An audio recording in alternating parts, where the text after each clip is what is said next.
तो नमस्कार दोस्तों, मैं आप सबके सोझा मनीष ओझा स्वागत करता हूं आपके अपने चैनल टीचिंग केंद्र पे, जहां पे हम लोग सीख रहे हैं D triple S B P R T pedagogy का पार्ट बी सेक्शन से रिलेटेड, टीचिंग मेथोडोलॉजी से रिलेटेड। तो आइए बिना देरी किए आज हम लोग जानेंगे सबसे ज़्यादा बार पूछे जाने वाला जो सवाल है D triple S B P R T के सभी शिफ्टों में, वो है किससे रिलेटेड? वो है इंडियन एजुकेशन सिस्टम से रिलेटेड। और खास तौर पे किसके बारे में? राधा कृष्णा कमीशन के बारे में पूछा जा रहा है, मुदालियर कमीशन के बारे में पूछा जा रहा है, आगे चल के कोठारी कमीशन वगैरह के बारे में भी पूछा जा सकता है दोस्तों, यशपाल कमेटी के बारे में पूछा जा सकता है, नेशनल पॉलिसीज ऑन एजुकेशन यानी एनपी जिसको बोलते हैं 1968 के बारे में पूछा जा सकता है, 1986 की जो एनपी रही थी नेशनल पॉलिसी ऑफ एजुकेशन, उसके बारे में, राष्ट्रीय शिक्षा नीति के बारे में पूछा जा सकता है। तो इन सभी चीज़ों के बारे में, स्ट्रक्चर ऑफ एलिमेंट्री एजुकेशन क्या रहेगा, ये सब हम लोग आज डिस्कस करेंगे। एक शानदार वीडियो होगी, तो आइए शुरू करते हैं। तो सबसे पहले जो इंडियन एजुकेशन सिस्टम है उसके बारे में जानना शुरू करते हैं। तो आइए देखते हैं कि इंडियन एजुकेशन सिस्टम में क्या क्या चीज़ें होती हैं। Following independence the new government establish a series of commissions to systematically address the challenges at each level of education, starting with universities, moving to secondary, and then comprehensive reform। यानी systematic तरीके से, एक चरणबद्ध तरीके से, कैसे एक चरणबद्ध तरीके से, आप कहेंगे सीरीज में चरणबद्ध तरीके से ना, ऐसे चरणबद्ध तरीके से यहाँ पे आप लिख सकते हैं चरणबद्ध, चरणबद्ध तरीके से कैसे सिस्टमेटिक वे में आपको बताया गया है कि कैसे इंडिपेंडेंस के बाद, स्वतंत्रता के बाद अलग अलग कमीशंस गठित हुए, कमिटियां बनी, समितियां बनी। उनमें से एक थी सबसे important, most important, Radha Krishna commission.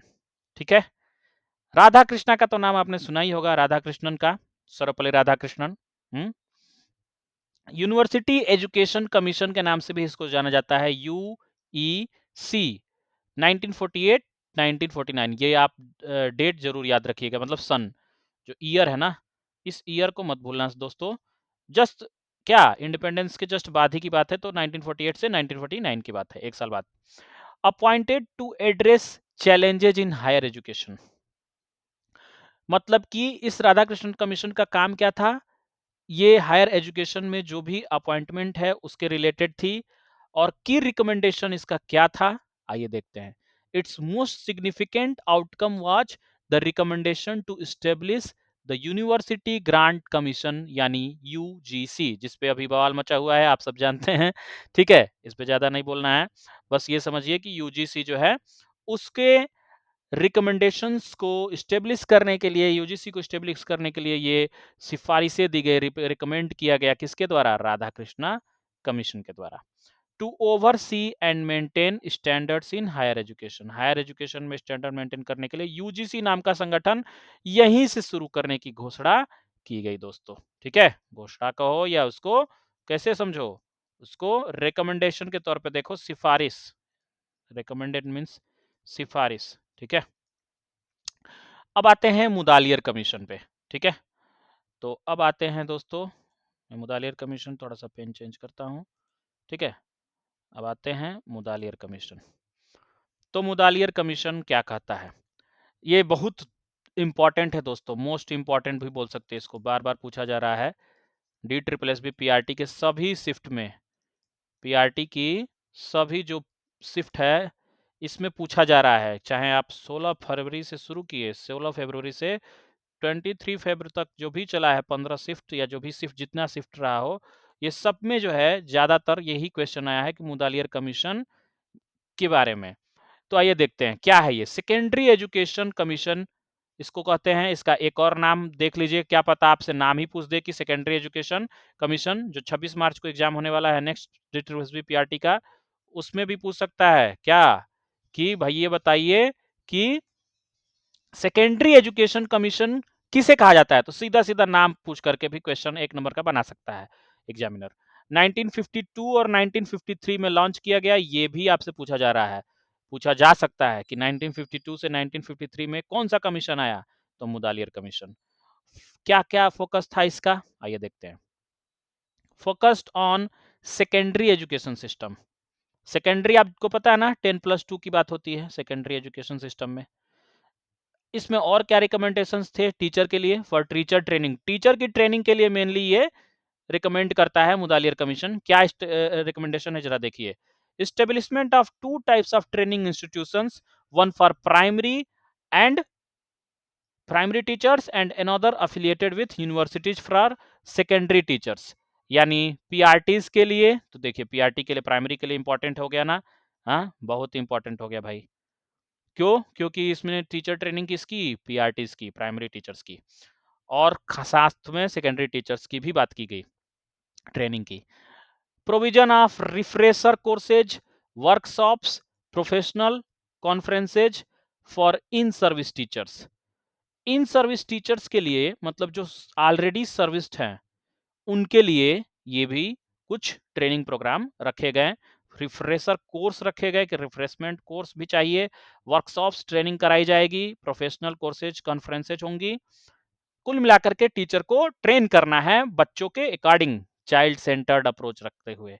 ठीक है, किस तरीके का अप्रोच होना चाहिए, चाइल्ड सेंटर्ड, बाल केंद्रित, शिक्षक केंद्रित नहीं भैया, बाल केंद्रित करना है। ठीक है, बाल केंद्रित शिक्षा देनी है हमें। और encouragement for training colleges to conduct research in pedagogy, यानी कि पेडागोजी में, शिक्षा शास्त्र में जितना भी क्या हो सकता है, रिसर्च हो सकता है, वो सब आपको करना है, ये भी रिकमेंड किया इस कमीशन, मुदालियर कमीशन ने। ठीक है, आइए एक और कमीशन, दुर्गाबाई कमीशन। ये बहुत बार आपको पता भी नहीं होगा बहुतों को, क्या पता ये पूछ ले अगले शिफ्ट में। दुर्गाबाई देशमुख कमेटी, दुर्गाबाई देशमुख कमेटी ने क्या, इसको और भी नाम से जाना जाता है, national committee on women education.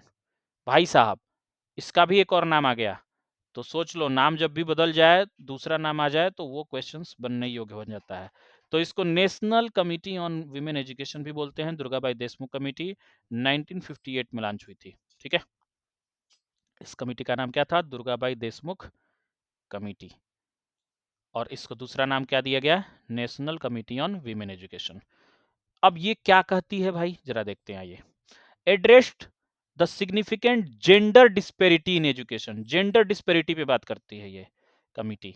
Gender disparity क्या होती है, जेंडर डिस्पेरिटी हम सबको अच्छे से पता होना चाहिए क्या होते हैं दोस्त, आइए देखते हैं, थोड़ा सा कलर चेंज करके।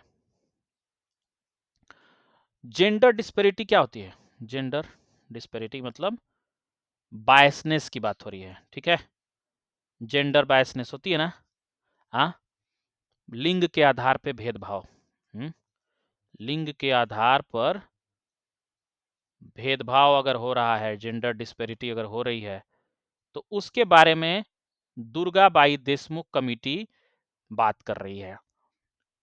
क्या रिकमेंडेशन है इनके, स्टेब्लिशिंग पेरिटी, पेरिटी मतलब देखो, डिस्पेरिटी मतलब क्या, असमानता, मतलब समान नहीं है भाई, तभी इक्वलिटी नहीं है, तभी तो डिस्पेरिटी है। अब पेरिटी माने इक्वलिटी, माने समानता, उसका उल्टा अपोजिट, एंटोनिम सिनोनिम भी सीख लो इससे। डिस्पेरिटी और पेरिटी, ये एंटोनिम सिनोनिम भी सीख सकते हो दोस्त, इंग्लिश में भी पूछ सकता है ये पार्ट, तो काम की चीज़ें होती हैं यहाँ पे, आपको कोई भी बेकार की चीज़ें नहीं बताई जाएंगी। स्टेब्लिशिंग, चूंकि मैं खुद भी तैयारी कर रहा हूँ इसी चीज़ की, तो आपको पता होना चाहिए कि इंपॉर्टेंस दूंगा, मैं जेन्यून बंदा हूँ और जेन्यून आपको तरीके से बताऊंगा। तो establishing parity in education between boys and girls, आपको समानता लानी है किसके बीच, चाहे वो बॉय हो या गर्ल हो, दोनों के बीच में समानता का भाव होना चाहिए, should be a top national priority होनी चाहिए। नेशनल प्रायोरिटी पे होना चाहिए, राष्ट्रीय स्तर पे आप देखें तो समानता की बात हो, चाहे वो लड़का हो चाहे वो लड़की। को एजुकेशन, सह शिक्षा की भावना, को एजुकेशन होना चाहिए, should be promoted up to the middle school stage. Middle school जानते हो ना, 6 to 8 को बोलते हैं, 6 to 8 क्लास तक के बच्चों को मिडिल स्कूल के बच्चे बोलते हैं। और इनके लिए कम से कम को एजुकेशन हो, सह शिक्षा, सहभागिता, एक साथ बच्चे पढ़ें। आज तो है ऐसा को एजुकेशन, बट हमें पहले नहीं होता था, तो इसके लिए बना हुआ था दुर्गाबाई देशमुख कमेटी 1958 में। डेट भी याद रखा करो, 1958। और दूसरा नाम भी national committee on women's education, राष्ट्रीय स्तर पे महिलाओं के लिए एजुकेशन की शिक्षा की बात, दुर्गाबाई देशमुख कमेटी। नाम से ही क्लियर है, दुर्गाबाई नाम आया तो सीधी बात है, national committee on women education. A diversified curriculum suited to interest of girls should be introduced at the high school level। तो आप ध्यान से देखो तो इसमें मेनली किस पे फोकस है, पेरिटी, समानता, और खास तौर पे किसकी समानता, बॉयज एंड गर्ल्स के समानता की बात हो रही है, बच्चों की के साथ बच्चियों की भी शिक्षा की बात हो रही है इसमें, ठीक है। अब बात आते हैं कोठारी कमीशन, जो कि ये भी बहुत फेमस कमीशन रहा है 1964 से लेके 1966 तक। तो पहली बात तो ये डेट ही इंपॉर्टेंट हो गया भाई कोठारी कमीशन का, क्योंकि कोठारी कमीशन का डेट ईयर भी आ सकता है कब हुआ था, बना था। This was a landmark commission that viewed education as a primary tool for social reconstruction and national development. अगर राष्ट्रीय स्तर पे विकास करना है या सामाजिक स्तर पे संरचना करनी है, सामाजिक संरचना करनी हो, या नेशनल स्तर पे विकास करना हो, राष्ट्रीय विकास, तो इन दो चीजों को तभी संभव हो पाएगा भाई जब आप इस कमीशन की बात करोगे। प्राइमरी टूल क्या है इसका, आइए देखते हैं। 4 मेजर एजुकेशनल गोल्स क्या थे इनके, 4 मुख्य शैक्षिक लक्ष्य क्या रखे थे। पहला देखिए क्या कहा कोठारी कमीशन ने, increasing productivity through science and work experience. Science और वर्क एक्सपीरियंस पे इन्होंने फोकस किया कि भैया विज्ञान, ठीक है, विज्ञान और कार्यशैली, विज्ञान और कार्य अनुभव, ठीक है, इस पे ध्यान देना है। कार्य अनुभव जो है किसका, टीचर्स का, कि वही अनुभवी हों, और साथ में बच्चों का भी कार्य अनुभव देखें कि कैसा सीख रहे हैं, क्या कर रहे हैं, और विज्ञान की मदद से चीज़ों को बढ़ावा देना है। दूसरा है accelerating the process of modernisation, भाई आधुनिकीकरण को बढ़ावा देना है, ठीक है भाई, परंपराओं के साथ साथ आधुनिकीकरण को भी बढ़ावा मिलना ही चाहिए, ठीक है, ये कोठारी कमीशन कहती है। Promoting social and national integration, सामाजिक और राष्ट्रीय स्तर पे एकीकरण हो, ठीक है, एकीकरण की भावना पैदा हो, एकता हो, हाँ, एकता में शक्ति, यूनिटी इन स्ट्रेंथ कहते हैं ना, तो वो होनी चाहिए भाई। Inculcating national moral and spiritual values, कुल मिलाकर के नैतिकता की भावना को डेवलप करना है बच्चों के अंदर, नैतिक बनाना है ना, हैप्पी नैतिकता, नैतिकता हो, अध्यात्म हो, स्पिरिचुअल, अध्यात्म ज्ञान भी देना है बच्चों को, अध्यात्म के प्रति रुझान भी होना चाहिए, ऐसा कहता है कौन, कोठारी कमीशन। उसके कुछ और रिकमेंडेशंस हैं, उसको देखते हैं। Common system, common school system, CSS, common school system, CSS क्या है ये CSS, आइए देखते हैं। National system of public education providing free and quality education to all children, ठीक है, in neighbourhood schools without discrimination, बिना भेदभाव के, विदाउट डिस्क्रिमिनेशन, क्वालिटी एजुकेशन भी चाहिए भाई दोस्तों, क्वालिटी एजुकेशन, और फ्री में भी देना है, दोनों ध्यान रखना है। देखिए भैया यहाँ क्वालिटी और क्वांटिटी से कॉम्प्रोमाइज नहीं, क्वालिटी भी चाहिए A1 की एकदम, ठीक है, क्वालिटी और साथ में फ्री भी होना चाहिए भाई, दोनों चीज़ें हों, नहीं कि कहेंगे कि फ्री है तो क्यों क्वालिटी चेक कर रहे हो।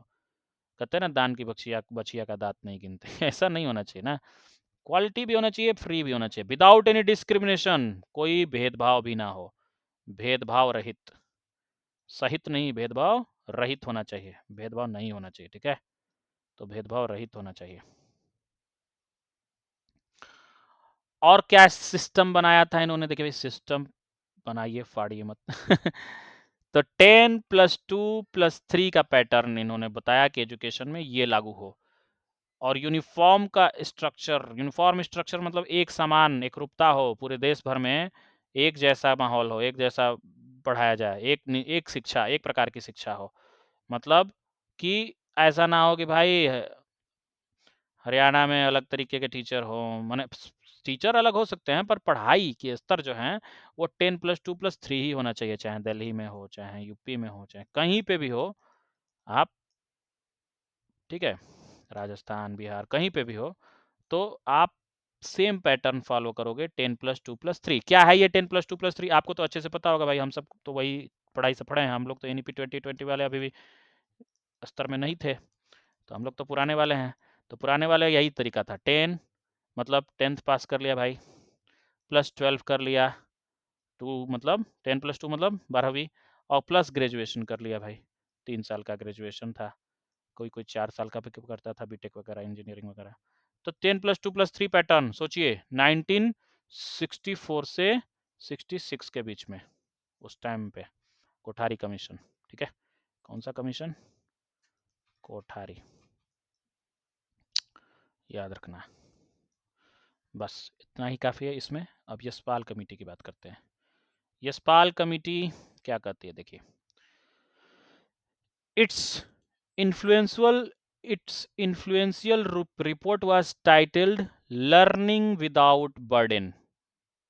यही बहुत बड़ी चीज है, कई बार यही क्वेश्चन में आ जाता है, सीधे उठा करके ये लाइन दे दी जाती है, क्या लर्निंग विदाउट बर्डन, ये कहां से, किस कमिटी से ये दिया गया? तो लर्निंग विदाउट बर्डन मतलब बिना बोझ के शिक्षा भाई, बिना बोझ के शिक्षा, बिना किसी अतिरिक्त बोझ के शिक्षा दी जाए, सीखने पे जोर दिया जाए ना, शिक्षा बिना बोझ के शिक्षा कैसे दोगे भाई? हाँ, बैग्स बच्चों के इतने भारी भरकम लाद दोगे किताबों से केवल, तो उनसे कैसे आप उम्मीद करोगे कि बिना बोझ के वो बच्चे सीख पाएंगे? तो ये कमिटी 1992 में आई, 1992 में, ठीक है, और इस समय पे इसने क्या रिकमेंड किया ये देखते हैं, decentralise curriculum framing and textbook preparation to increase teacher involvement, मतलब कि डिसेंट्रलाइज करिकुलम होना चाहिए, करिकुलम जो है वो पूरी तरह से सेंट्रलाइज ना होकर डिसेंट्रलाइज कर दो, टुकड़ों में बांट करके, सेगमेंट्स में तोड़ दो, करिकुलम को थोड़ा सा पार्ट वाइज बनाओ भाई, डिफरेंशिएट करो, छोटा छोटा करो, डिसेंट्रलाइज करो, है ना। फिर दूसरा है reduce burden of homework specially in primary classes, primary classes में भैया HW के नाम पे भारी भरकम चीजें नहीं देनी है, ऐसा यशपाल कमेटी सोचो 1992 में ऐसी बातें आती थी। अभी क्या है, आप माहौल जानते हो, प्राइमरी क्लासेस तक को नहीं बख्शा गया, अब तो प्ले ग्रुप भी आ गया है बीच में, कि भैया छोटे छोटे बच्चों को भी इतने सारे किताबें और इतने सारे होमवर्क के नाम पे चीजें दी जाती हैं। Treat text books, sorry text book नहीं है टेक्स्ट बुक लगाते लगाते टेक्स्ट बुक बोलने की आदत है। Treat textbooks as school property to lighten the weight of school bags. भाई साहब टेक्स्ट बुक पढ़ाना है तो भी आपको उसको हल्का करके रखना है, लाइट, हल्का रखना भाई, हल्का भोजन सही है तो हल्का पढ़ाई में भी, वेट हल्का हो स्कूल बैग का, बैग बस्ता जो है वो बच्चे का क्या होना चाहिए, झोला थैला जो भी बोलते हो आप उसको, वो थोड़ा सा भाई हल्का हो, बच्चा है उसको भारी भरकम ना दो, ठीक है, झोला थैला जो भी बोलते हो। तो ensure language textbooks reflect children's real life experience and spoken language. मतलब क्या है भाई, मतलब साफ है क्या साफ है मतलब कि यार टेक्स्ट बुक जो बच्चे का हो वो क्या बच्चे का रियल लाइफ एक्सपीरियंस बताए, ठीक है। रियल लाइफ एक्सपीरियंस कैसे बताएगा बच्चे का?